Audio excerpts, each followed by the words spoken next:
नमस्कार. जे पण लाईव्हला असतील त्यांच्यासाठी पहिले तर, आणि जे पण ऑफलाईन पाहत असतील त्यांच्यासाठी पण. तर आजचा हा जो व्हिडिओ आहे, हा जो पॉडकास्ट आहे, हा व्हर्च्युअल पॉडकास्ट, हा आपण करणार आहोत गहू लागवड. गहू लागवड तर झालेली ऑलरेडी, आणि जो 40-50 दिवसाचा कालावधी आहे, त्या कालावधीमध्ये नेमकं नियोजन काय करायचं आहे. तर आपल्यासोबत मिस्टर मंगेश धनगर हे जुळलेले आहेत, आणि त्यांनी नेमकं कशा अडचणी आहेत आणि नेमकं काय नियोजन केलं गेलं पाहिजे, कुठल्या खताचे डोसेस शेतकऱ्यांनी घेतले पाहिजे, कुठली फवारणी घेतली पाहिजे, याविषयी आपण या लाईव्ह सेशन मध्ये बोलणार आहोत. तर पहिले तर सर्वात महत्वाचं मंगेश की मांगीलाल? मांगीलाल मंगेश दोघंच. मांगीलाल. हा, तर परत एकदा या जे आपलं इंस्टाग्राम फॅमिली आहे त्याच्यामध्ये हार्दिक हार्दिक स्वागत आहे. तर सर्वात महत्वाचं मांगीलाल, आता जी परिस्थिती आहे गव्हाची, मी पाहतोय बऱ्याच शेतकऱ्यांचे प्रॉब्लेम येत आहे की एकसारखी वाढ नाहीये, उमदी अवस्था मागे पुढे झालेली आहे, फुटवे बरोबर नाहीये, आणि बऱ्याच शेतकऱ्यांची जी पेरणी होती ती उशीरपर्यंत चालू झालेली आहे. तर नेमकं या स्तरामध्ये नेमकं काय केलं गेलं पाहिजे, शेतकऱ्यांनी नियोजन कसं पाहिजे? पहिली गोष्ट, शेतकऱ्यांच्या ह्या वर्षी नियोजन निसर्गामुळे थोडं अवलंबलेलं आहे. लेट पाऊस दीर्घकाळ टिकल्यामुळे जमिनी ओल्या राहिल्या, जमिनीची वापसा झाल्या नसल्यामुळे जमिनी लेट तयार होत आहेत. खरीपचं पीकच लेट गेल्यामुळे येत ना, पेरणी ही उशिरा होते. मुळात उशिरा झाल्यामुळे हा एक प्रॉब्लेम आता थंडीच्या दिवसात, कारण की जी तशी गव्हाची पेरणी 15 ऑक्टोबर पासून तर खूप झालं तर 30 डिसेंबरच्या कालावधीमध्ये होणं गरजेचं आहे. जमीन शेतकऱ्यांच्या खरीप पीक तयार झालं नसल्यामुळे जेत ना हा पेरणी लेट झालेली आहेत. पण आता जे लेट झालेले आहेत त्यांच्यासाठी जेत ना आपण जी उपाययोजना शेतकऱ्यांनी जमिनीची मशागत व्यवस्थित करून, जे कुळवाच्या पाड्या वगैरे देऊन, सेंद्रिय खत वगैरे घालून, आणि जे वाढीसाठी जे बीज प्रक्रिया करणं खूप महत्वाचं असतं. बीज प्रक्रिया जर केलं तर जर्मिनेशन छान होतं, फुटव्यांची संख्या पण आपल्याला हे करता येतं. ज्यांनी बीज प्रक्रिया केली नसेल त्यांना पण आपण भविष्यात आपण म्हणजे पुढं स्प्रेइंग मध्ये जेत ना, स्प्रेइंग मध्ये आपण नियोजन करू शकतो. तर आता जर बरेच शेतकरी बीज प्रक्रिया काही गव्हामध्ये करता, काही घरचं बियाणं वापरून घेता, तर बीज प्रक्रिया वगैरे करणं हा तर फार म्हणजे आपण प्रत्येक जो ऍग्रिकल्चर मध्ये काम करत असेल तो तर सांगतोच की बीज प्रक्रिया करणं गरजेचं आहे. पण आताच्या घडीला मी पाहतोय की खतांचे डोसेस भरपूर देत आहे, पण तरी जी परिस्थिती आहे की एकसारखा गहू न येणं, फुटवे कमी येणं, आणि जसं जीवाणू खतांचा वापर पण कमी होतोय, तर याविषयी काय, म्हणजे नेमकं आताच्या घडीला जर आपण विचार केला तर दुसरा खताचा हप्ता, म्हणजे पहिला तर दिला गेलेला असेल त्यांचा, काहींनी सिंगल सुपर फॉस्फेट किंवा एमओपी दिलं असेल, काहींनी डीएपी दिलं असेल, तर आता त्यांनी जी तुम्ही आता फिरता सर्व फील्डवरती फिरता, तर दुसरा खताचा हप्ता त्यांनी काय द्यायला पाहिजे?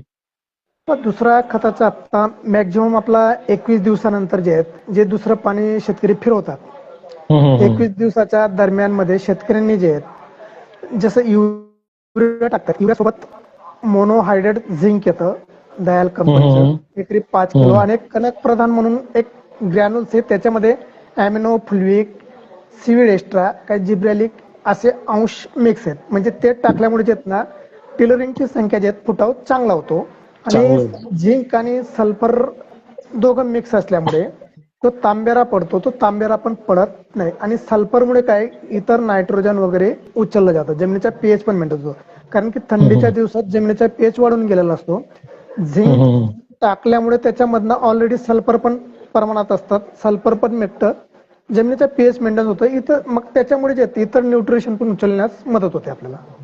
म्हणजे आपण असं सांगतोय का की आपल्याला जर इंटग्रेटेड मॅनेजमेंट म्हणजे एकात्मिक खत व्यवस्थापन जर करायचं असेल, तर आपल्याला एनपीके सोबत आपल्याला झिंक द्यायचं आहे, आपल्याला सल्फर द्यायचं आहे, आपल्याला फेरस द्यायचं आहे, आणि जे आहे ह्युमिक किंवा फुलविक आणि स्ट्रेस एलिमेंट, म्हणजे आता कारण की थंडी कमी कमी होते, तर त्याच्यामध्ये आपल्याला कंबाईन डोस बनवावा लागेल, तेव्हा कुठेतरी गव्हाला फायदा होईल. ग्रोथ बिलकुल. आता आमच्या एरियात काही शेतकरी आहेत, काही शेतकरी magnesium ferrous sulphate zinc sulphate हे गव्हामध्ये 21 दिवसानंतर डोसेस टाकतात, जे पिवळसर गहू होतो हा बरोबर. मॅग्नेशियम, झिंक, सल्फर यांच्या डेफिशियन्सीमुळे होतो आणि फेरसच्या डेफिशियन्सीमुळे होतो. काही शेतकरी म्हणजे सेपरेट हे यूज करतात, पण तसं पाहायला गेलो आपण आता त्याच्यासाठी दयालने कनक शक्ती म्हणून पण प्रोडक्ट आणलेले आहेत. त्याच्यामध्ये सगळे न्यूट्रिशन ऍड आहेत. त्याच्यामध्ये एकरी त्याचा 5 किलोचा डोस असतो. आणि आता ज्या शेतकऱ्यांना समजून चला आपल्याला आता फुटव्यांसाठी काही स्प्रे पण घेऊ शकतो आपण. जसं की कुठले स्प्रे घ्यायला पाहिजे फुटव्यांसाठी? फुटव्यांसाठी पहा आता जे 1261 ह्युमिक आणि 0.001 मध्ये जिब्रॅलिक ऍसिड असतं पहा. याच्या आपण 21 दिवसानंतर पाणी भरल्यानंतर जर स्प्रे केला तर ट्रिलरिंगची संख्या वाढवण्यास खूप मदत होते. कारण की प्लॅन ग्रोथ प्रोमोटरचा वापर केला आपण.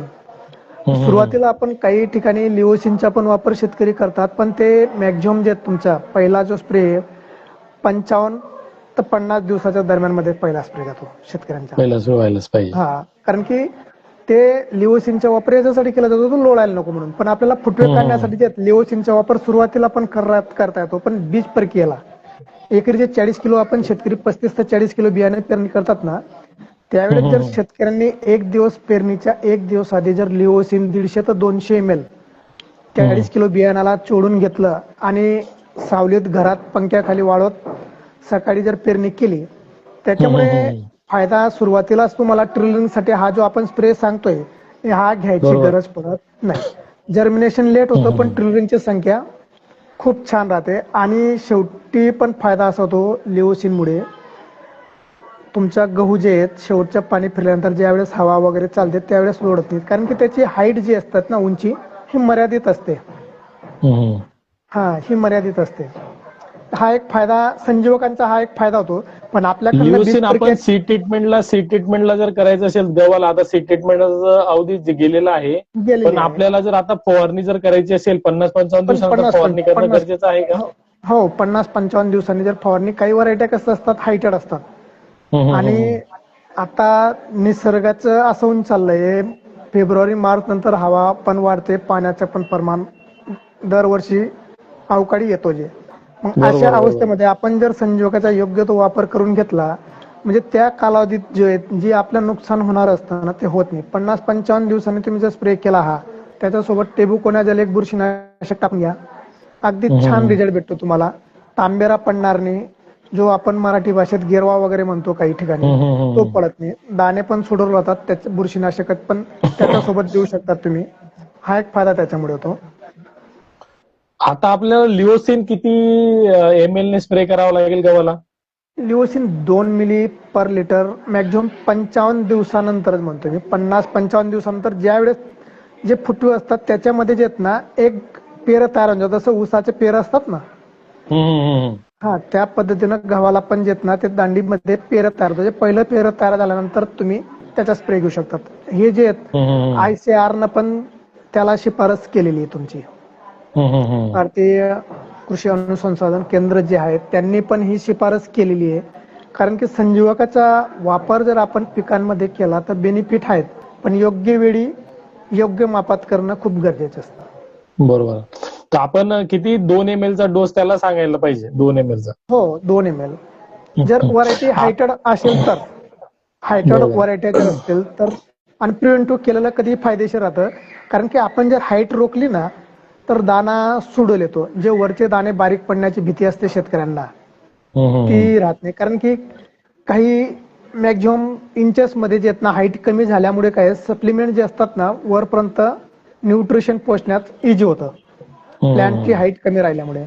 हा एक बेनिफिट होतो त्याच्यामुळे. आणि आता पाहिलं आपण की पहिला खताचा डोस त्यांनी काय द्यायला पाहिजे हे आपलं डिस्कशन झालं. त्यांनी लिओसिनचा स्प्रे कधी घ्यायला पाहिजे हे झालं. सर्वात महत्वाचं बऱ्याच ठिकाणी ना माव्याचा अटॅक पण होतो, सकिंग पेस्टचा पण अटॅक होतो.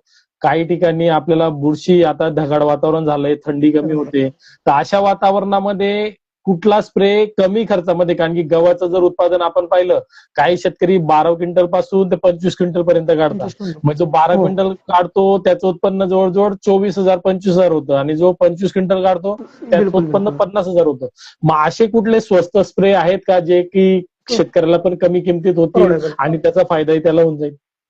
पण गव्हामध्ये मुख्यत्वे जो मावा पडतोय पानांच्या पाठीमागे जे पाहिलं ना आपण, काळे मच्छरवाणी जे चिपकलेले दिसतात, हा काळा मावा हा आणि एक पिवळा मावा, हे दोघं गव्हामध्ये आपल्याला आढळतात. त्यासाठी साधारण आपण डायमेथोएट जे रोगार म्हणतो किंवा इमिडा जे कॉन्फिडर वगैरे साधे मॉलिक्युल घेऊन जर आपण स्प्रे केला, स्टिकर टाका, त्याच्यासोबत तुम्ही चिलेटेड झिंक येतं, अमृत झिंक नावानं, त्याच्यासोबत तुम्ही M45 किंवा साप पावडर, क्योंकि हाय क्रॉस नको. M45 मध्ये कसं असतं, हे झिंक बेस्ड प्रोडक्ट असतं किंवा अँट्राबायोटिक तुम्ही झिंक बेस्ड प्रोडक्ट आहेत. हे जर कमी किमतीचे प्रोडक्ट तुम्ही फवारणी केली, तुमचा तांबेरा कंट्रोलमध्ये राहतो. आता मी आधी एक टेबुकोनाजल पण सांगितलं, ते थोडं महाग पडतं, पण सुरुवातीला आपण प्रिव्हेंटिव्ह म्हणून कमी जे कॉस्टिंग वाले बुरशीनाशक आहे त्याचा जर वापर केला, प्रिव्हेंटिव्ह आपण बुरशीसाठी कधी पण प्रिव्हेंटिव्ह वापर केलेला कधी फायदेशीर असतं. एकदा बुरशी शेतात शिरकाव झाली तर ते एका स्प्रे मध्ये कंट्रोल होत नाही. म्हणून म्हणून बुरशीनाशक कधी प्रिव्हेंटिव्ह आपण यूज केला तर अतिउत्तम. त्यासोबत देत तर दुसऱ्या स्प्रे मध्ये आपल्याला एक बुरशीनाशक घ्यायचं आहे, एक कीटकनाशक घ्यायचं आहे, आणि त्यासोबत अजून खतं कुठली घ्यायला पाहिजे? चिलेटेड झिंक चालू शकतं तुमचं 1340-13 दुसऱ्या स्प्रे मध्ये किंवा 1261, हे दोघांपैकी कुठलंही घ्या वॉटर सोल्युबल ग्रेड मध्ये. तर तुम्हाला म्हणजे फुटव्यांसाठी पण फायदा होईल, मावासाठी पण फायदा होईल, आणि जो तांबेरा वगैरे पडतो त्याला पण. आपल्याला घ्यायचंय रोगार ज्याच्यात डायमेथोएट आहे ते आपल्याला घ्यायचंय, त्याच्यासोबत आपल्याला इमिडाक्लोरोप्रिड घ्यायचंय, किंवा आपण एक बुरशीनाशकामध्ये आपण मॅन्कोझिप घेऊ शकतो किंवा साप घेऊ शकतो. हे 4 पर्यंत आपण घेऊ शकतो. आता आपल्याला फुटव्यांसाठी आणि जे टिलरिंग चांगली येते याच्यासाठी कुठले मायक्रोन्यूट्रिएंट घ्यायला पाहिजे आणि का घ्यायला पाहिजे? फुटव्यांसाठी आता 21 दिवसानंतर आता शेतकरी, आता आमच्याकडे जो प्रयोग आम्ही शेतकऱ्यांना देतो, आम्ही 1261 आम्ही घेतो 100 ग्रॅम प्रति पंपाला. त्याच्यामध्ये एक ऑर्गॅनिक ह्युमिक फर्ट नावानं घेतो आपण 30 ते 40 ग्रॅम पर्यंत.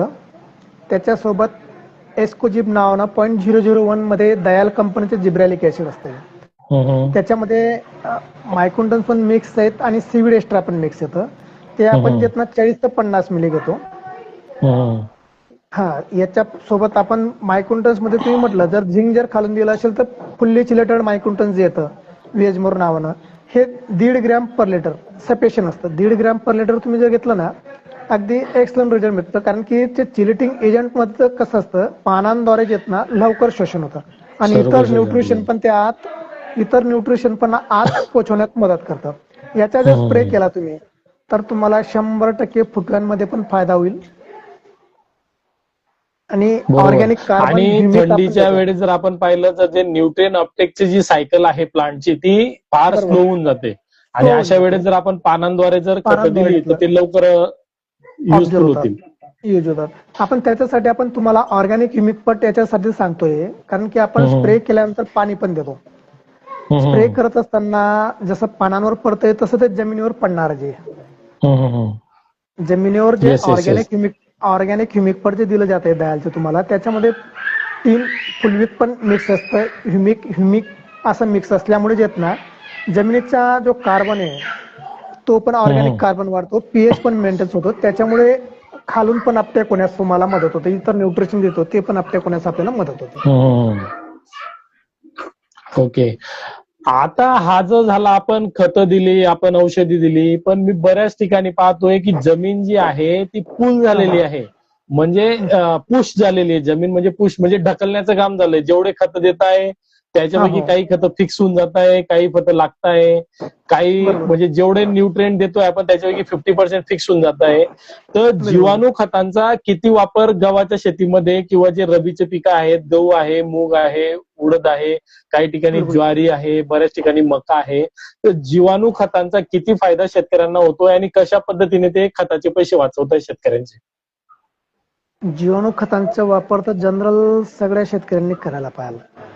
जमिनीत जीवाणू तशी टाकायची गरज शेतकऱ्यांना पडणार नाही. जर शेतकऱ्यांनी जमिनीत पाला पाचोळा, शेणखत वगैरे याचा जर वापर जर राहिला त्यांच्या जमिनीमध्ये, त्यांना बॅक्टेरिया टाकायची गरज पडत नाही. पण आपले शेतकरी रासायनिकवर भर देतात, सेंद्रिय खतं कमी वापरतात, त्याच्यामुळे जीवाणू खतं वापरणे गरजेचे. पण शेतकरी काय करतात, जीवाणू खतं टाकतील पण त्यांना जर जमिनीत फूड नसेल तर ते काम करू शकत नाही. नाही. म्हणून माझी एक शेतकऱ्यांना विनंती आहे, तुम्ही जीवाणू खतांवर खर्च करण्याआधी जे आहे तुम्ही जनरल सेंद्रिय खतांचा वापर, पालापाचोळा जे तण वगैरे जे असतं हे जमिनीतच पडू द्या. तर आपण काय करतो, पालापाचोळा जमिनीत राहू देत नाही, निंदणी केल्यानंतर ते पण तण बांधावर नेऊन फेकतो. त्याच्यामुळे तिथं जीवाणू जिवंत राहू शकत नाही. म्हणून जे शेतकऱ्यांनी जीवाणू खतं वापरण्याआधी जे तुम्हाला जीवाणू टाकण्याची गरज पडणार. जर तुमच्या शेतात पालापाचोळा असेल तर जीवाणूंना आमंत्रित करायची गरज नाही, ते नॅचरली आपल्या जमिनीमध्ये तयार होतील. ते पालापाचोळा आहे ते आपल्याला डिकम्पोज करावं लागेल, ते कुठल्या पद्धतीने करायला पाहिजे? पण डिकम्पोजर साठी जे बॅक्टेरिया असतात, सुडोमोनास बॅक्टेरिया पण काम करतो तुमचा. हे जे बॅक्टेरिया पीएचबी आहे तुमचं, आणि आपण इतर जे असतात डिकम्पोजर साठी स्पेशल बॅक्टेरिया पण असतात. हे डिकम्पोजिंग बॅक्टेरिया म्हणून जे असतात ते म्हणजे लवकर कुजण्याची प्रक्रिया करतात. आणि शेणखत वर्षामध्ये 2 वर्षामध्ये बागायती क्षेत्रामध्ये आपण कसं एक पीक काढून दुसरं पीक घेतोय, त्याच्यासाठी शेणखत हा जमिनीचा आत्मा आहे. तुम्ही सेंद्रिय खत कारखान्याची प्रेस मळमळी मिळाली, गांडूळ खत मिळालं, तुम्ही यांचा जर वापर केला तर खूप फायदा तुम्हाला शेतकऱ्यांना होणार आहे. आणि जीवाणू खतांचा आपण बीज प्रक्रियाला करतोच. समजा बीज प्रक्रिया करताना पीएचबी जे आहेत, ॲजिडोबॅक्टर जे आहेत, यांची जीवाणू आपण जेत ना वापर शेतकऱ्यांना बियाणा चोडण्यासाठी करतात. नाही तर काही शेतकरी काय करतात, सेंद्रिय खतामध्ये हे जीवाणू खते जे रात्रभर 2 रात्र असे 24 तास 48 मिक्स करून जे आहेत शेणखतामध्ये किंवा गांडूळ खतामध्ये मिक्स करून जेत ना, मॅक्झिमम पहिले पाणी भरल्यानंतर जमीन ओली असताना शेतकरी शेतामध्ये फेकू शकतात. कारण की ते ओल्या जमिनीत फेकलं तर बॅक्टेरिया आपण 4 दिवस जर आपण 48 तास म्हणा किंवा 24 तास जरी बॅक्टेरिया आपण ऍक्टिव्हेट करून घेतले, नंतर ओल्या जमिनीत जर फेकले तर ते लवकर ऍक्टिव्हेट होतात. आणि त्यांची संख्या आपण कसं आहे इथं सेंद्रिय खतामध्ये मिक्स केल्यामुळे त्यांना फूड पण भेटतं, त्याच्यामुळे ते दीर्घकाळ काम करतात. बरोबर. तर किती कॉस्ट असते बरं का? एक जर आपण फार्मरच्या दृष्टीने पाहिलं तर एक पीएचबी बॅक्टेरिया एका एकराला किती द्यायला पाहिजे? एका एकराला पीएचबी बॅक्टेरियांचे प्रमाण तसंच येत ना, आपण ते काउंटवर अवलंबून असतं सरासरी. पर एमएल जनरली मार्केटमध्ये काय काउंटचे अवेलेबल आहेत आणि ते काय रेटने पडतील शेतकऱ्याला? आता जे प्रायव्हेट कंपन्यांचे असतात ते मॅक्झिमम 350 रुपये किलोच्या जवळपास जातात, काही महागडे पण जातात. पण जनरल शेतकऱ्यांना सांगू इच्छितो, एक कृषी विज्ञान केंद्र जवळपास प्रत्येक जिल्ह्याच्या जवळपास कृषी विज्ञान केंद्र असतं. तिथं तुम्हाला मॅक्झिमम जे 80 ते 100 रुपये किलोच्या दरम्यान तुम्हाला हे बॅक्टेरिया भेटून जातात. आणि किती रुपयापर्यंत त्याचा फायदा होतो? त्याच्यात 80 रुपये जर मी एकरी खर्च केला तर किती रुपयापर्यंत माझा फायदा होईल? तुम्ही रासायनिक खतांच्या मात्रेत 25 ते 30% बचत करू शकतात. म्हणजे नाही जरी म्हटलं तरी आपला कमीत कमी आज आपण 3-4 हजारचा 80 रुपयामध्ये 3-4 हजारचा फायदा होऊ शकतो. आणि उत्पन्न वाढेल ते वेगळं. उत्पादन वाढेल ते वेगळं. आणि बॅक्टेरियांची संख्या जर जमिनीत एकदा वाढली ना तर तुमच्या जमिनीची एक 4,000 होऊन जाते. मॅक्झिमम जे बुरशी अटॅक शिरकाव होत नाही, हा एक फायदा होतो. जमिनीत जे फिक्सीकरण झालेलं असतं, फॉस्फेट तुमचं झिंकचं हे पोटॅचं हे 3 घटक जास्त फिक्स होतात. नायट्रोजनचा हा लीच आउट होऊन जातो समजा, पण फॉस्फेट हा फिक्स होतो. आणि जमिनीत जास्त फॉस्फेट राहिला तो झिंकला पण अवेलेबल होऊ देत नाही. आणि जमिनीत झिंक जाणं पण महत्वाचं तेवढे, जे गव्हामध्ये जो तांबेरा जो पडतो त्या झिंकच्या डेफिशियन्सीमुळे पडतो.